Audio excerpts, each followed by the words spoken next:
Hey there, Saints. Pastor Dave here with another weekly devotional for you, and I'm going to start, as usual, with a reading from C.S. Lewis. This is an excerpt from Mere Christianity, and the topic this week and the next couple of weeks is on charity. In the passage where the New Testament says that everyone must work, it gives as a reason, in order that he may have something to give to those in need. Charity, giving to the poor, is an essential part of Christian morality. In the frightening parable of the sheep and the goats, it seems to be the point on which everything turns. Some people nowadays say that charity ought to be unnecessary, and that instead of giving to the poor, we ought to be producing a society in which there were no poor to give to. They may be quite right in saying that we ought to produce this kind of society, but if anyone thinks that as a consequence you can stop giving in the meantime, then he has parted company with all Christian morality. Saints, it's funny, Lewis was writing in the 40s and 50s and talking about contemporaries who wanted to produce a society without poverty. And here we are, 80 years later, still trying to do the same thing. We're still working, through government programs, through increasing the minimum wage, through tax credits and debt forgiveness and all sorts of things to reduce and hopefully to eliminate poverty within our society. And that's a good thing. I mean, that's a goal that we should be working towards. We don't want to have people living in abject need. But maybe Lewis is really helping us remember what Jesus said, "The poor you will have with you always." Maybe no matter how good of a system we create, there will always be people who fall through the cracks. And there will always be people who the system forgets or doesn't serve or somehow leaves behind. There will always be people who need something from those who have something. And that's what charity is all about. Now, charity is a hard thing for us for a lot of reasons, one of which being that we're naturally selfish.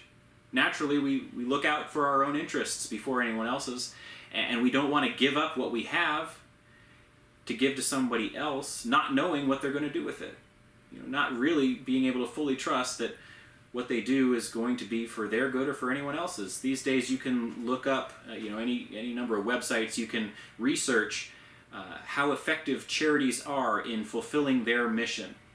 Or if you're giving to an individual, you give to somebody on the street who says they're hungry, you might be wondering to yourself, well, if I give you $5, if I give you $10, are you going to actually buy food with it, or are you going to buy alcohol, or are you going to buy something worse? Is this really going to help? Is this a good use of what I have to give it to you, not truly knowing where it's going to go? And in all of that, I think we come up with excuses not to practice charity, not to practice generosity, not to give what we have, but to hold on to it because, hey, we're the only people that we really can trust to do good with what we've got. Friends, that's not the way it's supposed to work. God has given us gifts.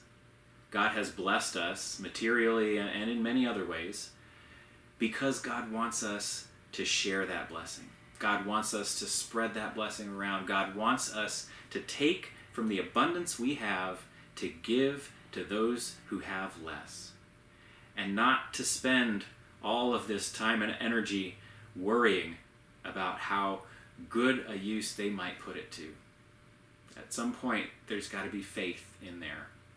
We release what we think of as ours and entrust it to someone else, also to God, in order that good things might come of it. Saints, I hope you'll think about that kind of trust as you consider your stewardship and your charity in this season. It's not easy, but I'll be praying for you. Hope you'll be praying for me. That's your devotional for this week, and I hope that you are well and staying healthy. Take care, Saints, and I'll see you again soon.